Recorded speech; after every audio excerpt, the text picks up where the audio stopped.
For NJ Advanced Media, I'm Connor Hughes. Well, the Jets' 2017 season opener against the Buffalo Bills is fast approaching as the team is well underway in their preparation for that game in hopes of starting this campaign off with a victory. And you know, the talk this week obviously has kind of been the same as the talk the last couple weeks, and that's basically what this Jets team is capable of this coming season, and specifically just how bad they're going to be. I think that actually the odds that were just released from Vegas have the Jets favored in 0 games this year, which is kind of crazy to think about. But there is a contingent of Jet fans out there who believe that this team could actually possibly be a little bit better than expected.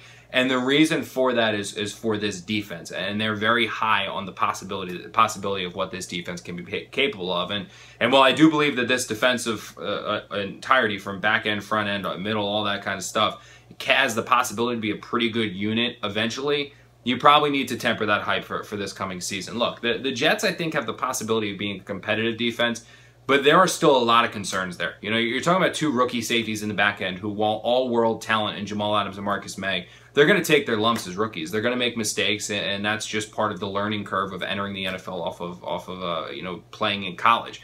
Marcus Maye, you saw in training camp in the preseason, his ball hawking tendencies sometimes work, sometimes take him out of position. He's got to learn when to attack, when to play back. Jamal Adams is a guy who likes to go 100 miles per hour all the time, and unfortunately by going that, sometimes he misses some tackles. You saw that as well in the preseason. But outside of that safety position, there are a decent amount of questions littered across this defense as well. Morris Claiborne, for example, the Jets' starting cornerback, he has never played a full season in his career. If he goes down, or even with him on the field, there are big concerns next to him. Buster Skrine hasn't been very good the last couple seasons. Justin Burris tailed off in training camp and didn't look that great towards the end of things. Darryl Roberts is a question mark. Jeremy Clark, obviously still in the NFI. Derek Jones is a rookie. At outside linebacker, they still don't have a pass rushing force there, and they haven't had one for several years. At defensive line, you're now minus Sheldon Richardson, and how's Muhammad Wilkerson's health going to hold up? Do they have enough in the middle there? Look, I think if you're comparing the Jets offense and you're comparing the Jets defense, the defense is undoubtedly the top of this group. They are what you're looking for. I mean, there's a lot of things you can hang your hat on